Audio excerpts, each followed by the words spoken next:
Just press the button. There, I think it started. Oh, hit that button so it doesn't do anything. There. Okay, I figure what the hell, we'll do a little live stream here.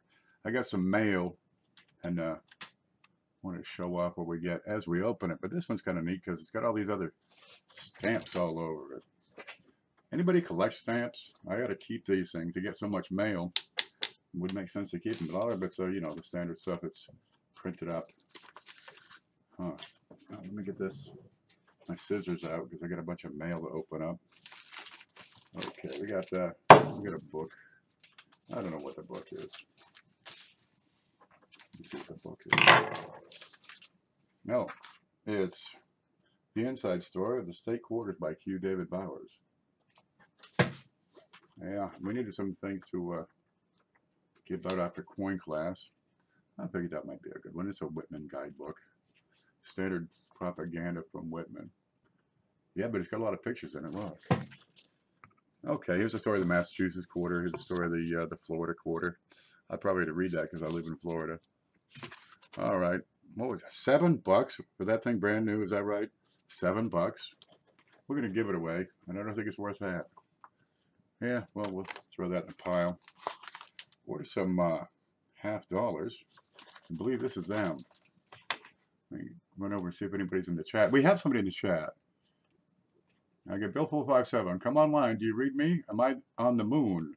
No, Bill. You're here. I had the thing shoved over because what I look at is different. See, I got to be able to see the blue green spot, and I like to see me. So, you know, if it's screwed up and I'm actually, you know, like this, then I probably want to make an adjustment. Otherwise, I'm just goofing off.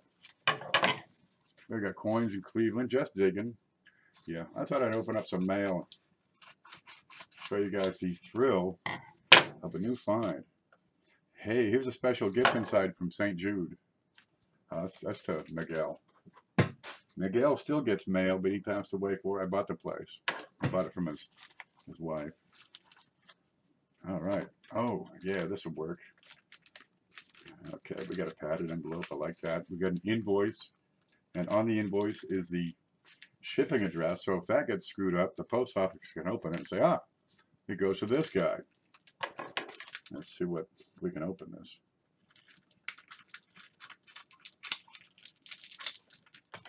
Just keep on cutting with scissors until you're in. One day you can probably get through the packaging. Some people package the heck out of them, and I got no problem with that. I'd rather have them overpacked than underpacked. But I got one here. Where'd it go? Oh, it's under there. I know it's crap. Now, I'll save the envelopes because when I ship, it's free padding. I got a big box back here. Oh, yeah, this looks good. This is numismatically yours. Let's see if I can see that. Thank you for providing us with the privilege to help you grow your collection. Should you find a coin that not fit your needs in any way, please return it. Okay. Yeah, this is a guy who stands behind his product. Send it back. I was scoping eBay earlier. You always find these people that, for some reason, they can't be bothered with customer service. We will not combine shipping. Big letters right across it. Okay. I will not give you my business. Okay, look at a bunch of barbers here. Oh, a whole bunch. And they look to be pretty decent. All right, give me that little cutter. Sometimes you get to cut and cut and cut. Let's see what I'm doing over here. I got this Ziploc bag, and it's tight, so it doesn't move around. That's a big deal. Because when you ship stuff, you don't want them rattling in the package. Because they're just going to scratch each other up. So you tape it, tighten it, put it in packing, immobilize it, do whatever you got to do. But then you got to get into the thing on this side. So there needs to be a balance, you know. I mean, I got no problem with a well-packed item, but I do like to get into it sometime this week. There we go. Now we can open it up and take a look. Here's my cutter. It's dull as hell. You know, cut everything with it. fingernails, toenails, packaging. What do we got here? He said, I got some halves. I'll sell them to you. Here's an $18.99. Let's zoom down in here. See if we can see what we got here. And that's a decent barber real quick. Let me get this out of the way so we got a black background. All right, what do we got? $18.99. Billy. Here's an O. 1908. Now remember, around 1900, New Orleans, big area. 1910, you don't see these a lot. Okay, I'm still hanging upside down. You got back problems, Harold? I gotta get me one of those things. Okay, that's a plain Philly, 1910. But the first thing I'm noticing right off is you got solid rims on these. $18.99. So guess what's coming up on the big show? Here's a 1895 O. You can find those 1895s are hard to find. 1914, you're kidding me. Oh, it's got a mint mark. Let's look at it over here. Scope. I was messing with the scope earlier. See, he's got an S. You get 13, 14, 15 with no mint mark, you got something. Oh, and sub to each other. And don't be afraid to post your links and stuff. All right. Talk to Sparrow. I'll give him superpowers. I mean, I see your names 100 times. I'm going to start trusting you. Oh, let's see where we go. 1914 S. A little bit worn. But on these, you want to see letters in Liberty, which, well, you can't see here. That's okay. You start to see some letters on the EPU. That's good. I look for full wingtips. I want to see my little pointy stick. That's what I like to see. If I get full wingtips, right, on both sides, right, and if I got a couple of letters, that's all, just up here in the headband where it doesn't show anything here, then I got very good. And now you're talking, you know, a decent coin. I'll probably have one of these that looks pretty decent. That one's close. How about that one? Oh, that one looks pretty good. Let me show what I'm looking at. This one here. Okay, full rim. Little zoom. You get a full rim. You get the wingtips everywhere because the barber, the relief on the back is kind of low, but I get a full rim all around. Let's put him on the scope and see if we got something there.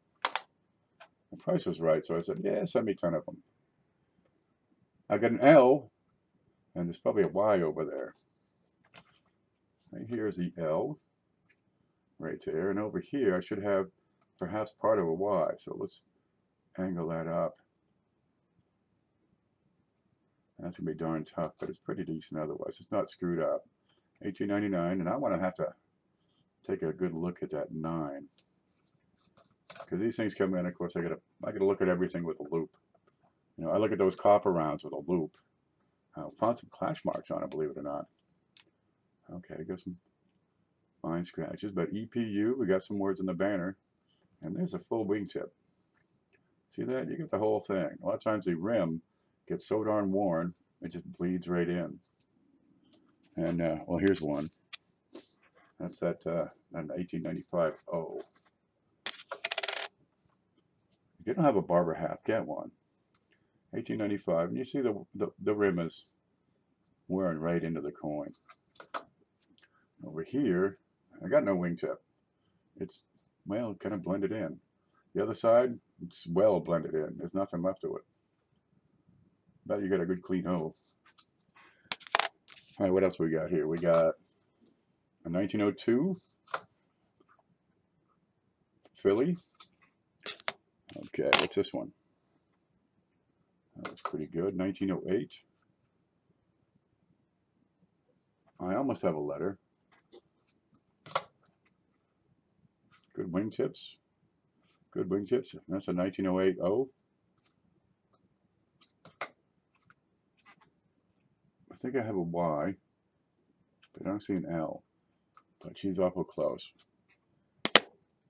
What's that one? 1902. Oh, we just saw that. O. O.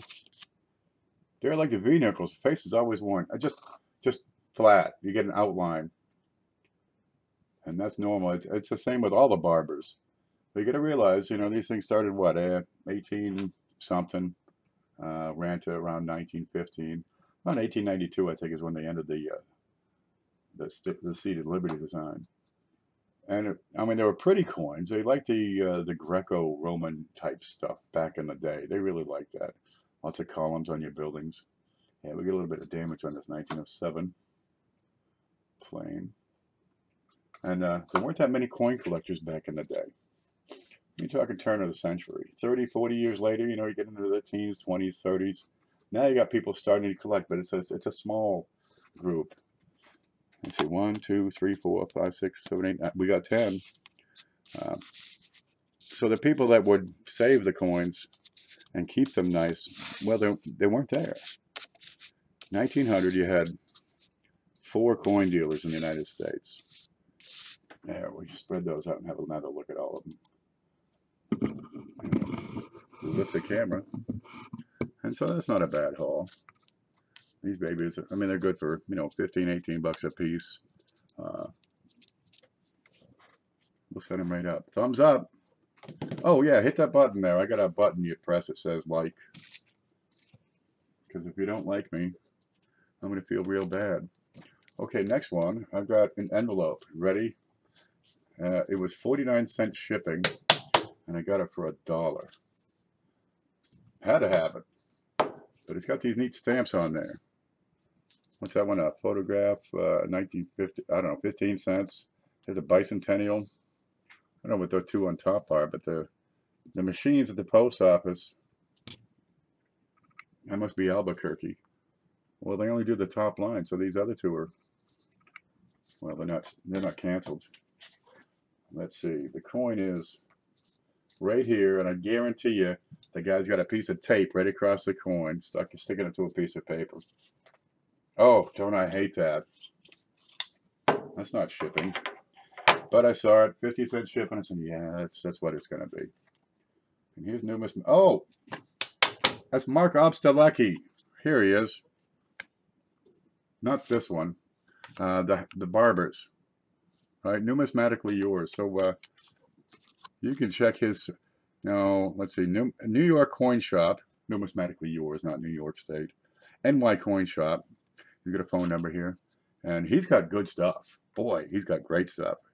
He has better stuff than I got. I get my good stuff from him. Anyway, you'll find him on Facebook. Great stuff. I want a, oh, what was it? A slab Morgan from him one day. Just, you know, they get the little contest there. Enter your name. Ding. So, I mean, he gives me an 1863 O. No, it's not taped. That's good. He gives me an 1863 PCGS O Morgan. There it is. Thanks for your purchase. $1.48. Yeah. We're gonna open that right up. What is this, cryovac? This is shrunk wrap. You know how you do your steaks? You got that vacuum sealer. I think that's what this is, because you can't see the back of it for all this gibberish in the way. Huh. So anyway, Mark over here, Obstalecki, yeah, good stuff. Yeah, he's a pro. He does great. We're gonna get into this one. That's where I got the barbers. I'm sure he has more. So if you're looking for a lot of stuff, call him up. But I was finding myself a little short on the halves, so I said I'll go get some of those. Now this should be, you got the Wham, 1998, 99, 2000. Yeah, it's a vacuum sealer. Look at this. Had to cut it open. Yeah, you put in a vacuum seal. You're not going to see half your coin, but it did pretty well for shipping. But for 99 cents for the coin and 49 cents for shipping, I think you might have lost money on this deal. Okay, you get the Wham on the cents, right? Let me get over here. Screen, not this one. Oh, let's see. On the 99, 2000s, 98s, you'll find the distance between A and M is close where it should be wide, right? And then you got 92s where it's wide and should be close. This is a 99. and it's closed. So this is normal. I kept this one because it's got a DDR right here beside the column. Now, on the Roosevelts, you got the 69Ds and the 70Ds, and they have a variety which has the proof of the 68, right? Where you have these lines in the flame. They're not supposed to be there. It's the same kind of thing as the Wham. Let me see if I have a regular dime. I think I can here.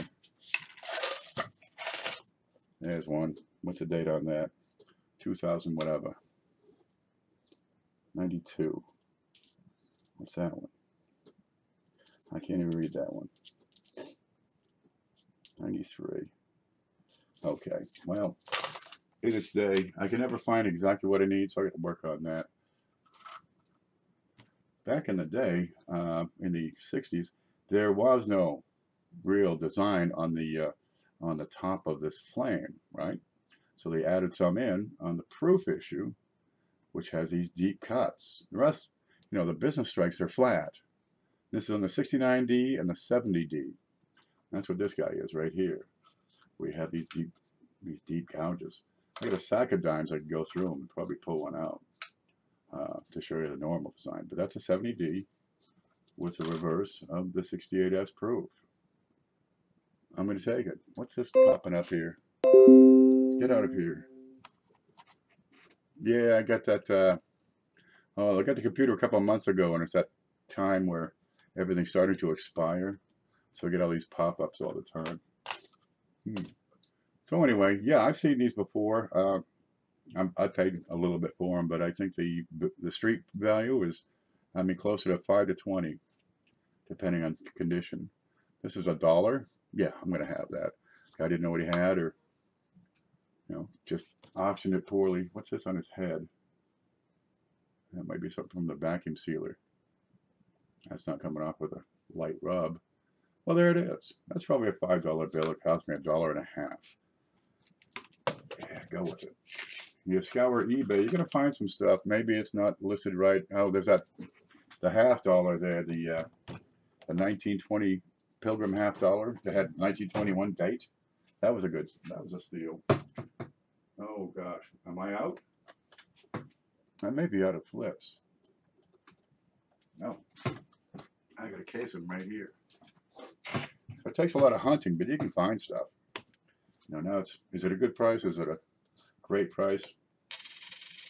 There's a piece of cardboard. So I'll stick that in. And that'll be a keeper. What the heck? Pay $1.50, maybe I can make $5. Hey Clash, we got your stuff over here. I like to keep Clash's pick handy. In the case of today, I use it to cover somebody's shipping address. So I just put that right across there. So it's now functional, not only form, but function. I saw your last stream, I saw my pick again. Well, it's handy, it's right here on the desk. I can clean it off real easy because it's in the plastic. I can just clean it off. There you go. But somebody has 2 of these. I want to know how they got 2 of those. And I just put it across somebody's shipping it. This is the guy who sold the that dime we just talked about, which I can't see. This one, yeah, it's got the deep grooves for a 70D, and you can find these in your pocket change, just like finding a Wham. So go with that. I'm going to stick that over here in a box. Yeah, I got the one box. It's called desk cleaning. I just stuff them in there. God knows what. I don't know. Now, is that on my mail? Is that it? Man, it's like, you know, you're done opening your presents on Christmas and you get that depression. That's what I'm going through right now, but I'll be okay. Yeah. So I guess my $50 to play with. I better check it. No, so you can save your sellers on eBay. Let's go over and take a look at the screen. Is that it? You want me? Or just the screen? Yeah, why not? We'll do it that way. Oh, what happened? No bad. Okay. So on eBay, this is eBay. You gotta hunt, man. You gotta keep hunting. And you got this one part over here on the right. I wonder if you can see that. Let's see.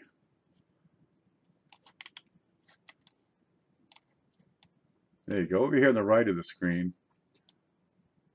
Yeah, you got this section. It's got a little heart, and save this seller, because you get somebody, and every now and then they sell watch bands, but they got a coin or two in there, and you get a great price there. Or they sell, oh, this one guy, he sold nothing but tools, and here's a set of Lincolns. So okay, people are buying the tools. I didn't care about the Lincolns, and I saw the Lincolns. I said, okay, doink doink doink. I press the button. I get the stuff for, you know, for a third of a retail price. It's pretty handy, but it takes a lot of hunting. So I thought I'd go through and walk through eBay today and rave about them. And I come across this 1910S, which looks real slick. Good shape, good grade, but it's got this woodiness. And I like the woodies because it's an attention getter. You put this up on Facebook, for example, and it's going to make the people stop and take a look at your coin. And then, of course, if they're looking at your coin, maybe they'll look at your other coins. So I like to grab these up. This one's coming up in 3 days, so everybody has a chance at this. The seller is Collectible Watches, right? He sells watches. Great. And plus this beautiful 1910S. It's got 6 bids in there so far, so that $22 price isn't going to last. 1910S, that's every bit of XF. Let's look at the back. Ain't a thing wrong with this. Come on. Let's look at the zoom. Got some crud on top of M. Pretty free of distractions. Maybe a light scrape below A. But come on, look at it. And the zoom, yeah, that's woody marks. And probably a fingerprint. Yeah, he's got a fingerprint right across that coin. How do you suppose that happens? God, if you're going to take pictures of coins for sale, don't hold them in your hand. You know, take the step up and go pro and get your coins off your fingers and your fingers off your coins. Yeah, and I think this is the same guy I got that dime from. So I went through and said, oh, he's got this too. We'll keep it up. Other stuff we're looking at, I got him loaded up. Yeah, he's got some other stuff. I'm gonna run back to chat and see who's talking. Nope. Oh, and I'm watching Big Jake. This is the part where Big Jake's wife gets the ransom note for the kid, and it's always $1 million, and she always wants to pay it. What's wrong with this woman? Some people never learn. So let's see what's going on in chat. Let me give you something better to look at besides that. There we go. You can look at the barbers for a little bit. There's a bunch of those. Clash says, LOL. The cone has 2. I think he's the only one. 2 what? The 69 and 70Ds? I now have 2. I know where one is. Dang, I just took a bunch of 69 and 70 to the bank. $150 worth. Well, now you know. It's out there. Look for them. The more information we can get out for all these varieties, are worth some value. Better off people are, because most years will have something wrong with them, especially the cents. Dimes are a little weak, and it's not so much because there are no varieties. It's because dimes are sort of the ugly stepchild of the coin collecting world. Nobody really cares about Roosevelt's. Hey, he's a great president. They love him to death. But as far as the coin, it's kind of dull, boring, small, and uninteresting. But people aren't checking them. So if you want to, grab a box of dimes and go through them with a scope, because there are varieties out there, and they just haven't been discovered and recorded, right? I mean, get in right close and see what you got. You'll find all sorts of things. All right, there are DDOs where the ear is actually almost 90 degrees turned, right? You'll have doubling in the date, of course, RPMs up until 89. On the reverse, you want to look at around the side of the torch, and in the leaves on both sides, the oak and the olive. So that's the oak, and you can tell because it's got an acorn, and that's the olive, and you can tell because it's got an olive. But right around the center, that's where your DDRs, the class 8s in particular, tend to appear. And people aren't recording them because they're not searching them. So there's a giant gap, on Wexler where it says found by or submitted by. you know, Shane Clash. It's because people aren't sending them in. This is the best live stream on YouTube. Hit the like button if you can. And Clash also has a great live stream. And for him, if you want to see doubling, you have to get 2 of these. And look right in the center, right down here around the YouTube. Sometimes it's a little blurred off to the side. And if you can get the double signature, baby, you got gold. This is a signature. This is a signature? Wow. Okay. Well, mine's pretty illegible. Let's see who else is here. Just Diggins here. Sparrows. Beth is the best, and you know it. She sure is. Whisker Stickers is new. Oh, that's a new name here. I may have seen you somewhere else. Ken, I have somewhere the band. Don't go all the way across around the torch. That's normal. Where's that dime? Okay, this is very normal. I got a sack of dimes here. There. That's my brother's jug. There's a pile of dimes. I haven't even gone through these. Here's one. It's a 1997D. Okay, we'll put that back in the bag. Here's one. It's a 1976D. All right. Let's look at the back. Now, there's 2 things going on with the dime. One, I lost my stick. It's under the dimes. Okay, they ran them to the ground, these dies. They printed them and minted them and kept on going until there was just a stump. And they're still making the dimes with them. So you get a lot of deterioration on the die. And some of the first places to show up are these bands right across the torch. And let's see if I can find a good. If you find a good one, really, you're doing well. Let me look in here for a modern. Oh, let's see. What's that one? No, that's pretty wore out. Let's find a recent one. This one looks clean. I can't even see the date. Dimes are so darn small, I can't see them. That might be another reason why people aren't looking at them. They're too darn small to see anything. But it wears out. It's a small, faint line to begin with. So if you can find them with full bands, well, you got a better coin already. Well, I dropped it and it's gone. Hard to get a hold of these things. Okay, you've got almost a full band across this one, but down in the center, it's worn.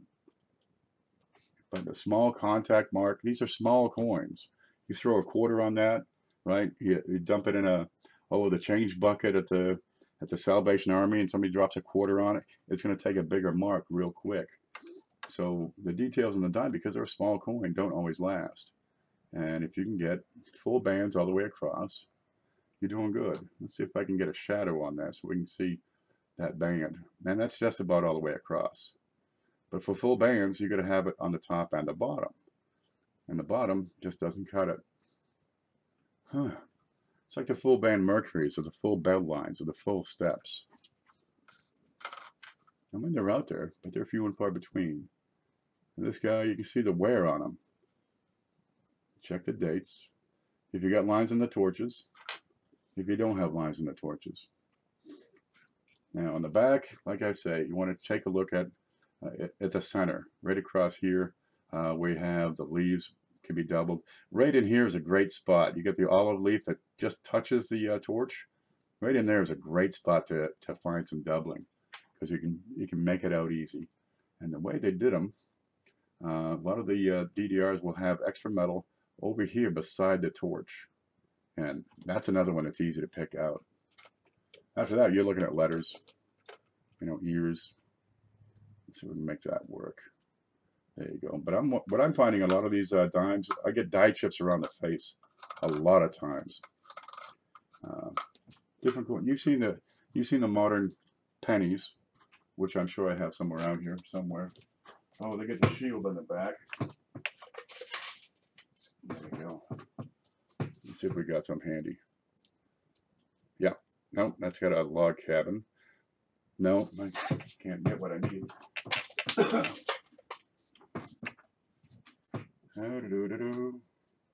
What? This is a shield free zone. Where'd that bucket? I put it over there. Okay, you've seen the shield set. And you get that crack along the top of the shield. There, I have some. It's in my change bucket I haven't gone through yet. And you always find them right, well, perfect example. You always find them right there in the shield. You don't find them on the right side, just on the left. And this has to do with the stresses the coins experience, or the dies rather, during the minting process. So there's a little chip right there. There's a bit of a chip right there. And sometimes you get cracks down here on the sides of the scroll work. Okay, when the dimes, that stress point seems to be right around the face. You get a whole lot of pressure, and it's got to, come to a point somewhere. So you get a weak spot. You find them across the his eyebrow, around the eye, cheek, around his nose, on his nose, nostrils. And I bet you if we look at a few of these, we'll find some. Okay, not that one. 76D. This one's made upside down. It's a 16. Oh, let's look at the back of that. 69D. And I want to see deep grooves. Okay, this is perfect. How apropos. Here's a 69D with the proper design on the reverse. It does not have these deep lines. All right, let me give that a little flex. You can put the tooth, if you're doing close-ups on coins, you use a toothpick and just get the tip under there and give it a slight lift, and that's enough when you're close to really change the way the light reflects, so you can pick up more detail. And I will probably look at this point right here under the under the loop, because that's not supposed to be there. Okay, but there's your design, and on those, where are they? This is a 70D, and this one has a transitional design, right, where you have these deep flame scores. So this one on the left, that's the keeper. This one on the right, that's the spender. But it's apropos we got this so I can show it to you. Oh, handy. SJ was planning her auction today at this time. Well, SJ can go ahead and have her auction. I have no problem with that. SJ's having an auction, everybody. If you want to go see what she's got, I'll understand. I'm just working and doing my thing. I don't want to step on her toes. But SJ, she's live quite often. And if everybody caters to her schedule, nobody will ever be able to live stream.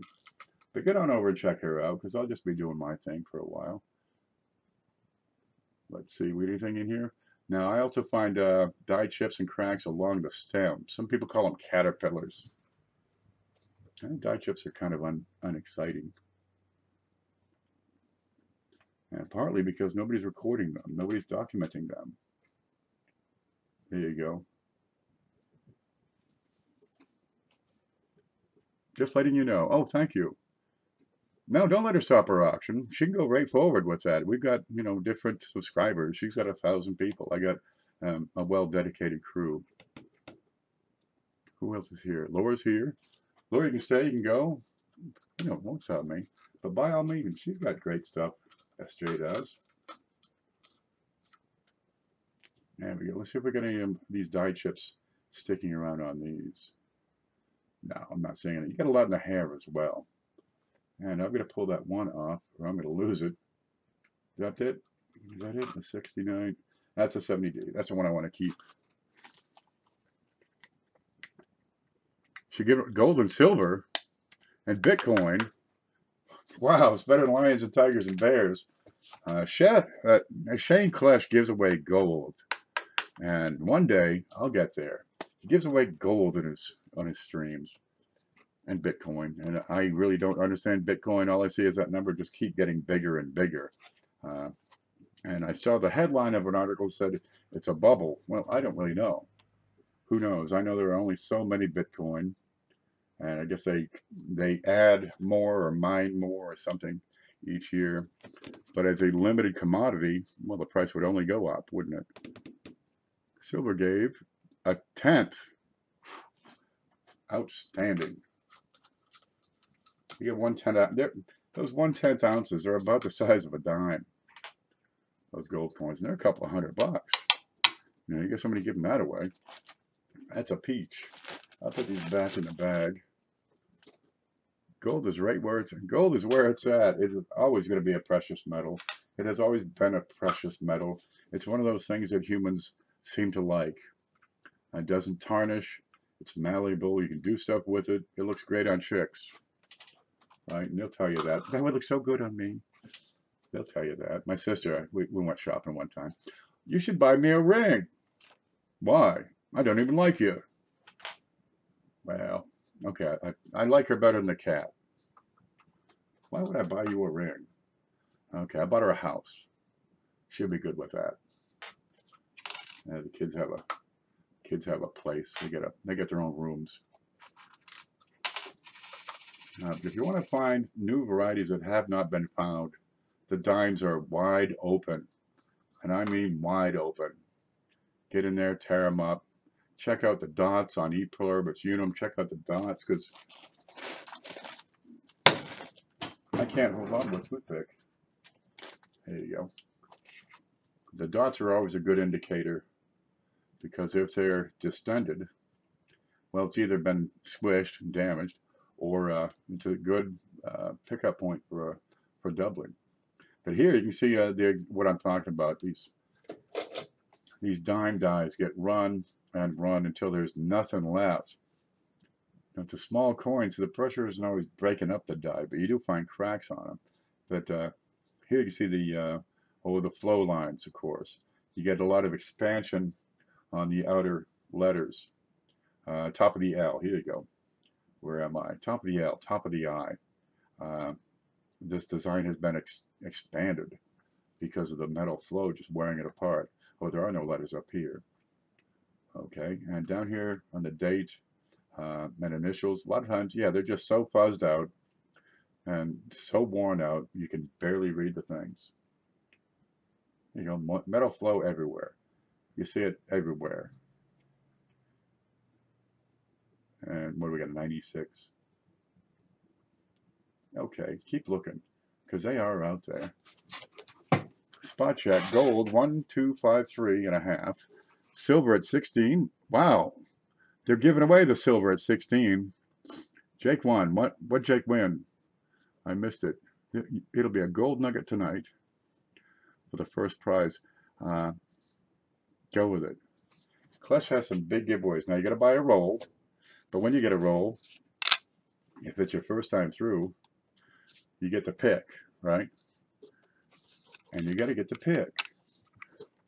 I got to send mine to PCGS. Oh, there they go. I got enough change in the floor to buy a truck, I swear it. We'll put them back in here. A spot check is a check on the spot price of silver or gold. Kitco, Comex, lots of different places will have a spot price. And you can just look it up. I used to have it bookmarked, but, well, I don't really do a lot with silver and gold right now. So, well, why is it taking up space? Jake won the 10th gold. Outstanding. Now you find Jake wins a lot of stuff, but he's active. Perhaps he's playing the numbers, but he gets involved in a lot of streams, and he donates. He donates heavily. Because he does that, he gets a lot of wins. And geez, a 10th ounce gold, he probably donated $50, I bet you. Go with it.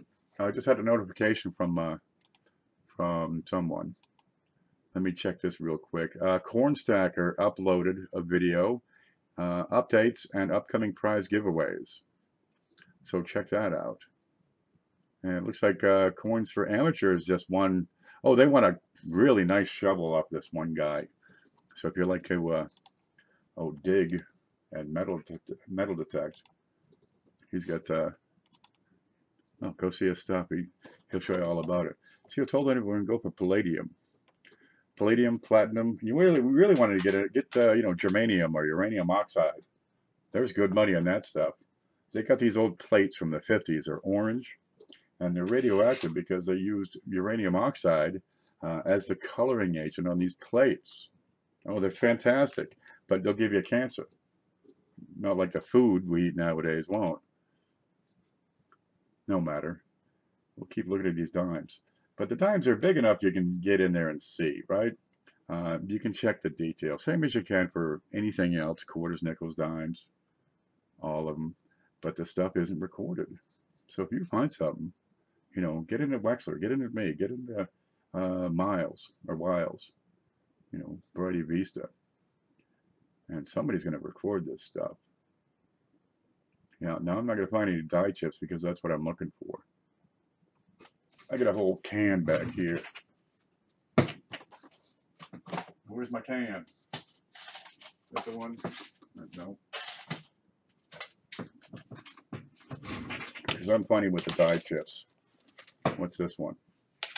Let me get rid of these dimes. And I wonder, I got like $14 and change across this desk. I don't know what any of it is. Okay, somewhere on this guy is a die chip. That might be damage. Let's look at the back. That's a risk of uranium. Keeping it around. You grow another head. I can't see a thing. Play with your zoom. Maybe you can find something. This is in my pick can and I don't know why. So let's see why this is in my pick bucket. See if we can pick something up. Dirty. It's a 1999 quarter. Got George here. Oh, I see why. That's it. That's why it's in my pick can. On the quarters, you look a couple of spots. Of course, the letters and all, but for the smaller, undocumented double dies, you want to look right at the bottom of his ear. All right? You'll have a lot of undocumented double dies because of the ear. Another spot to check is, see the lower, there's your bow. Where's the bow? Here's your bow tie, and here's his hair, and you get this little loop right in here. And for a few years, they changed the design just a bit, and you have extra metal showing up in some of these, and you can just see it. Let's see if I can change the focus. There you go. And this is a sign of it's a class 8 double die. You'll find it right in there. And let's see if we can show this well, because you'll find these a lot. These are like the double dies on the the reverse of the cent. There you go. An extra bit of metal showing up. That should be a flat area. Rhodium. 1964 dime, pointed 9. It is a big deal. I'm sure it is. I don't give the attention to the dimes that I probably really should, because, man, nobody's paying attention to dimes. You get into them, you'll be famous, because there's so much stuff to be found.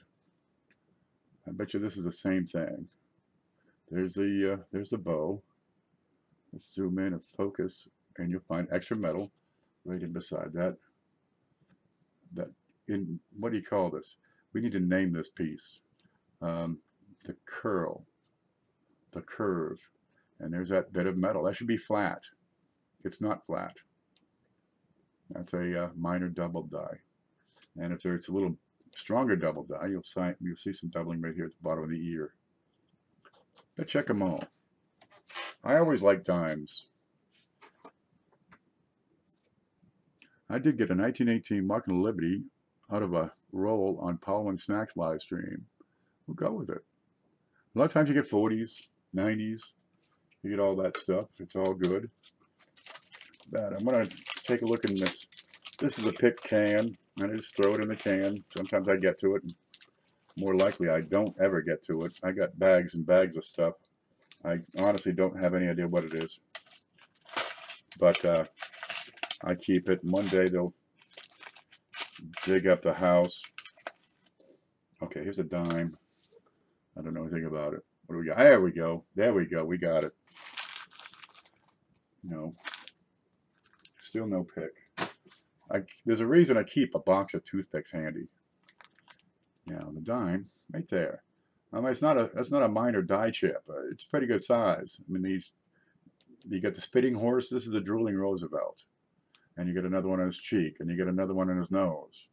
And you can look up here, and then we got one up here in the eye. They're fraught with chips and tar, apparently. That's a 2002. Let's flip her over, have a look at the back. They're fraught, both sides. And down here, I find a lot of them, as you can see, right there on the bottom of the torch. You know, these are stress points. And I want to give that V some attention with a loop. And I've got, this looks more like MD. See the side between the U and the stem of the olive? That looks more like MD. But up here, these are just little bits of metal that are pulled out of the die. Because you got a whole lot of pressure on this tiny little coin. And we got two things going on here. One, we got MD on this side. It's flat, if you can make that out. You get it used to the way the pictures look on your scope. And then we got a die chip right in there. And that's another regular spot. Sometimes you'll find them here. But keep an eye on those dimes. There's all kinds of stuff on them. I didn't mean I wasn't even going to talk about dimes. I was going to talk about pennies today. No matter. We'll talk about it all. Die chips all over them, right? Double dies all over them. Why isn't it recorded? Because nobody's sending them in. It's like I say, it's a wide open field. A lot of people check pennies, and they go to town with microscopes and loops and the electron stuff, and really get in and look at it. Dimes are untouched. Quarters are a little weak. Nickels, okay, there's some things to be found. Some people have checked out nickels because I think Jefferson's the #2 most collected coin out there. But nothing beats the wheats. Nothing will ever beat the penny. That's the king of the collector pieces. And they document everything. There we go. You get that big subduction area and a die chip. And you know where to look on the wheats. Where do you look in the dimes? Nobody's recording it. So I got the blog over there, and we're going to go to the screen. That's okay. There it is. Okay. So I got my database, which is growing, of course. I was working on 1929 earlier today. It's going to load, and it'll take a week to load. Come on. It was already loaded. It should be in cache. Okay, and there's Lincoln cents. There, finally, God. Okay, but the most attribution sites like Wexler or Copper Coins, Konica, they cover three things: double die obverse, double die reverse, and RPMs. Okay, here you go, RPM, OMM, right, D over S. Same thing with the nickels, your dimes, your quarters, all of it. But they're not getting into the chips, the cuds, the buy errors. Well, the buy, you see that on the Lincolns, and I'm sure I have a, what did I do with those? I hauled out a few of them the other day. No, it's in the big bag. I had a big sack of the darn thing.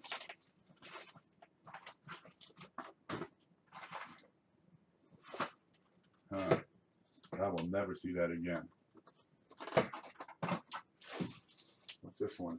Give another look. No, that's not it. Ah, there we go. 1957.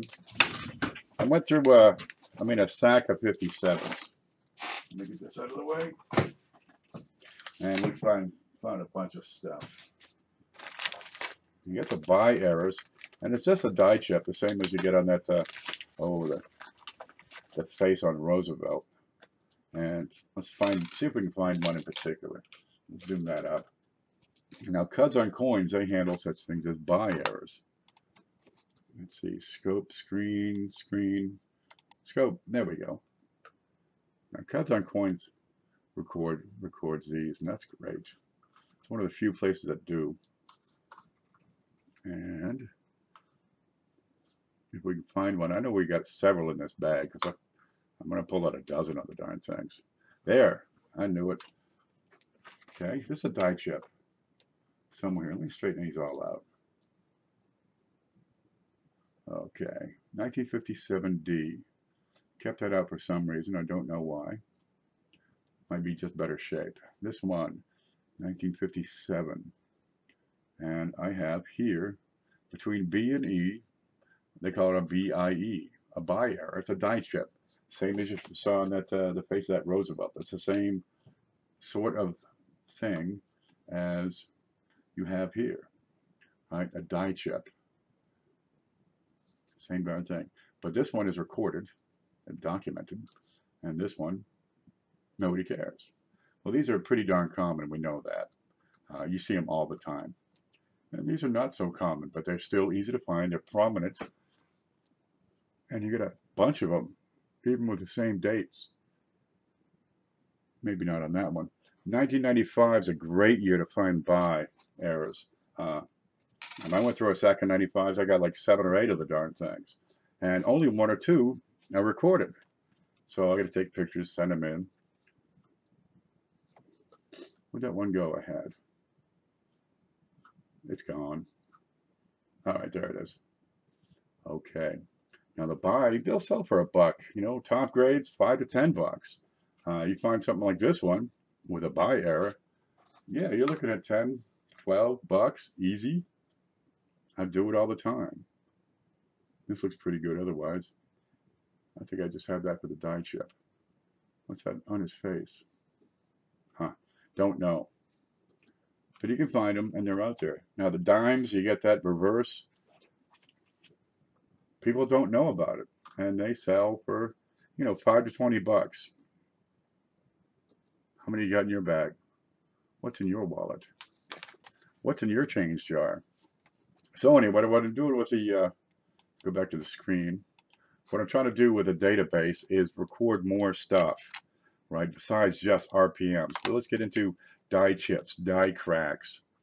So next step is to turn that into a workable website, which is something like this. I'm going to close that.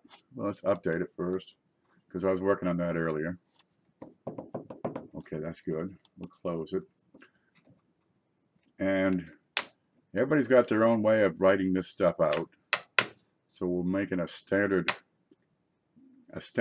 database that will cover just every darn thing out there. Let's go to scent varieties, and we'll pull up 19. Okay, 19 Indians wheats, 1918. There you go. So 1918, you get your regular stuff. Let's see if it scrolls. There's RPMs, and that's all well and good. All right, but then we got some die chips we can look at. And same idea. Instead of RPM number 1, it's die chip number 1.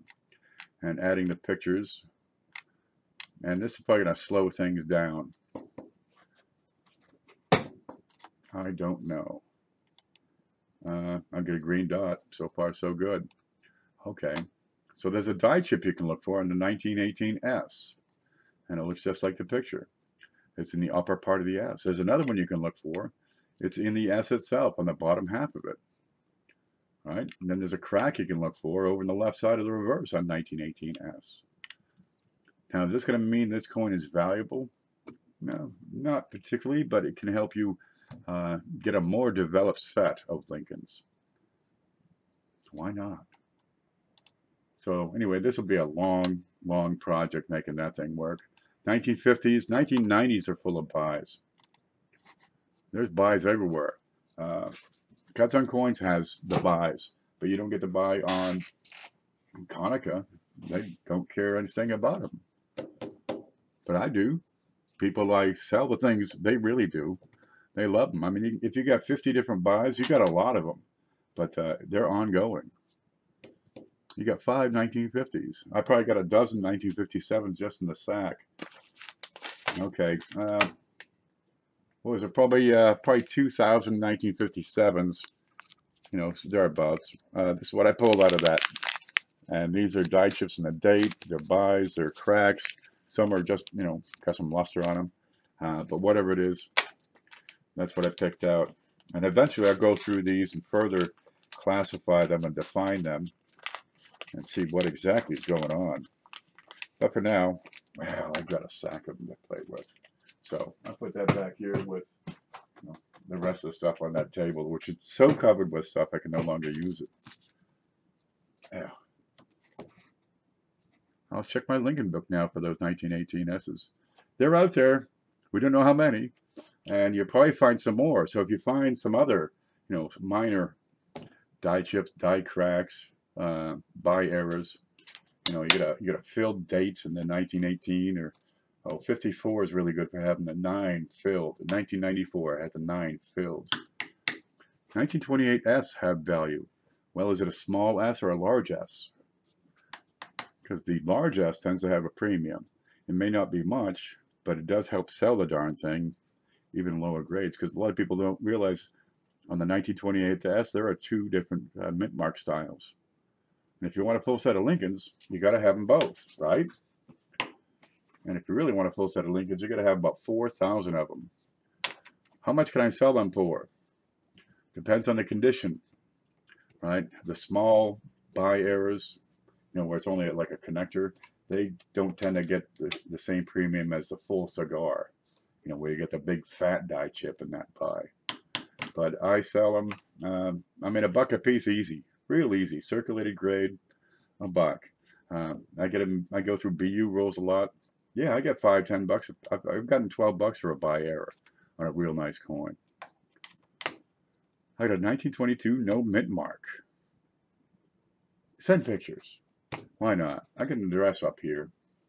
And if you got a mint error, such as a die chip, a die crack, I'd love to take a look at it. And give me permission. You got to spell this out. I give you permission to use this photo.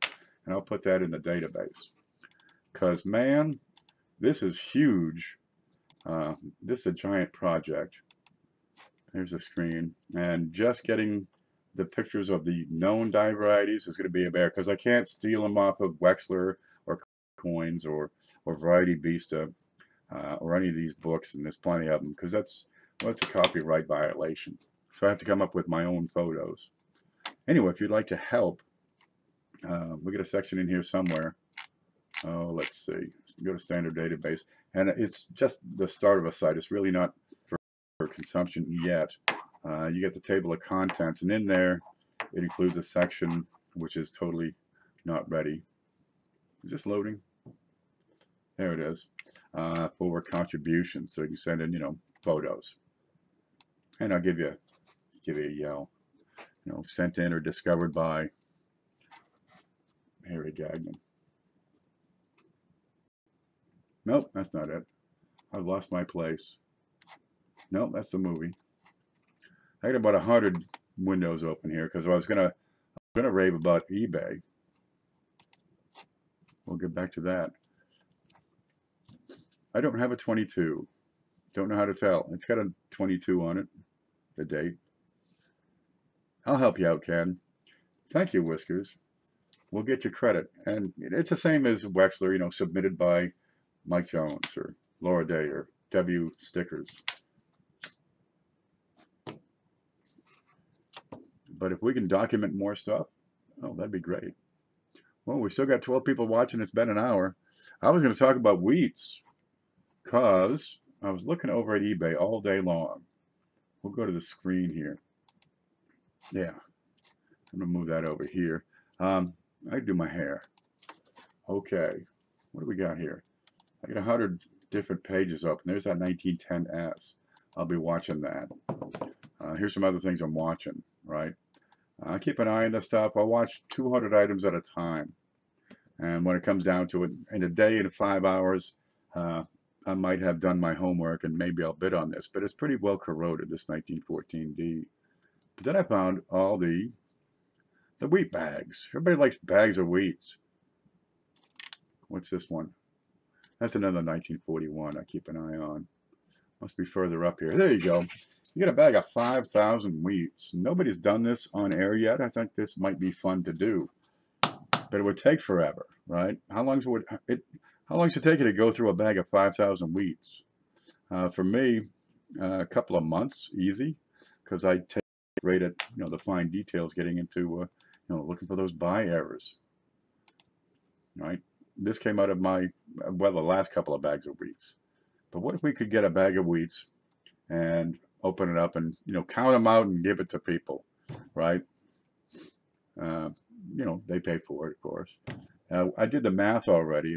It looks like you could do 5 rolls at a time, 10 rolls at a time, pretty economically. The shipping is the bear, because you want to ship 1 roll, it's $3. You want to ship 2 rolls, it's $4. You want to ship 3, you know, now you're hitting that limit, and I gotta take it into town. But when you get, you know, 10 or 20 rolls, then it starts to make sense. Well, 5,000 wheats is 100 rolls.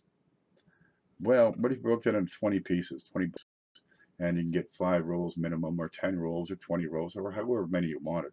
Because when you cover that threshold of $7.50 for the shipping, I can get a lot of rolls in there. So I thought, why not do a sack of wheats? And I'll see, you know, we'll gauge the interest, see what people say about that. I'm going to go back to the chat. But it makes sense to me. I mean, why not? We could just count them out. That'd be one thing. But take 1 roll and put them under the scope so you can see what you're getting. I'm just here chilling, says Clash. Again, you know about Black Beauty nickels. Yeah, they're black, and they're beautiful, and they're nickels. That's about as much as I know. Really, were they Philly mints? There were specific dates involved in those Black Beauties, and it seems to be a problem with the alloy. And you get all these really dark, almost black nickels, and they're really attractive and high grade. Can you send me an email so I can send you a picture? There you go. kpv@live.com. And make sure you spell that right, or this one girl's going to get a whole lot of pictures of pennies and wonder, what is all this? I might just write her a letter. A lot of buffering going on, because when I go from this picture to look at different pages, they've been, you know, up here for so darn long that they're probably getting out of the memory cache on the laptop, so it has to reload. And when I have all that data moving in, it slows me down on what's going out. Like right now, I'm red. Yeah. So if I load up other web pages in the middle of a live stream, I start to drop frames, and you don't see it. It starts getting choppy, and you get the circle going around. That's the way that works. I had like 4 rolls of 1944s. 1944 that made 1 billion pennies. 1 billion of them. Let's get all that copper back from the war. You know, they blew the heck out of the Germans. They got all that copper back. What do we do with it? Well, we'll make pennies. Now, they had 2 reasons, 1944 and 1945. First off, the economy is exploding, right? People are taking their money, they're buying war bonds. The War Department's buying stuff, and the stuff employs more people. I mean, everybody was working. There was like 1 or 2% unemployment back in the, you know, during the World War II, and that's just the people that couldn't work because they got a bad back, they got a bad brain, whatever. Yep, I'm going to stay away from checking out the web pages for a while, because that's going to slow things down. But 1944, 45. You got a booming economy. Everybody's working. The guys over are sending their money home. Meantime, the government's paying for their food, so the people at home are sending food. Everybody's working.